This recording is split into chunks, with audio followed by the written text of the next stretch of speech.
On January 15th, 2026, Canada's new Citizenship and Residency Act quietly passed a technical update buried in a 400-page immigration reform bill. Buried deep in Section 37B.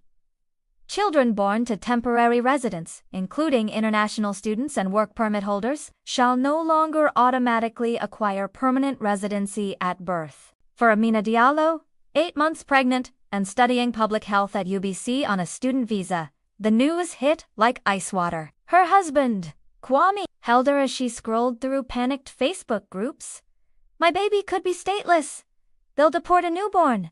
What if I deliver before my PR application is approved?" Amina wasn't undocumented. She paid full tuition, $42,000 a year, paid taxes, volunteered at refugee clinics, but under the new rule, her child conceived on Canadian soil, due in 6 weeks, would be born a temporary resident, just like her. No health care beyond emergency care, no right to stay if her study permit expired. And if she couldn't secure permanent residency before delivery, her Canadian-born child could be forced to leave the only country they'd ever know. "This isn't policy," said Dr. Lynn Tran, a Toronto immigration lawyer. "It's punishment for dreaming while foreign." The government claimed the change would reduce birth tourism, though data showed less than 0.3% of births involved non-residents abusing the system. Meanwhile, thousands of legitimate students, researchers, and skilled workers faced a cruel paradox.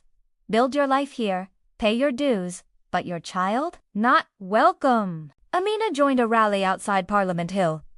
Pregnant women held signs, "My womb, my home.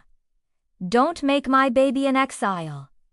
Some wept openly. Others stood silent, hands on bellies, eyes defiant. Inside, Minister Claire Dubois defended the law.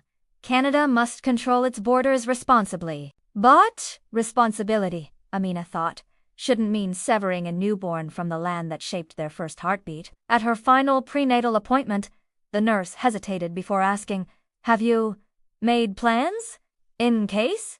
Amina nodded. She'd researched flights to Senegal, her parents' village, had no running water, let alone neonatal care. Her degree, her future, her child's safety all balanced on a visa stamp? That night, she placed her hand on her belly and whispered, "I'm sorry they don't see you as one of us yet."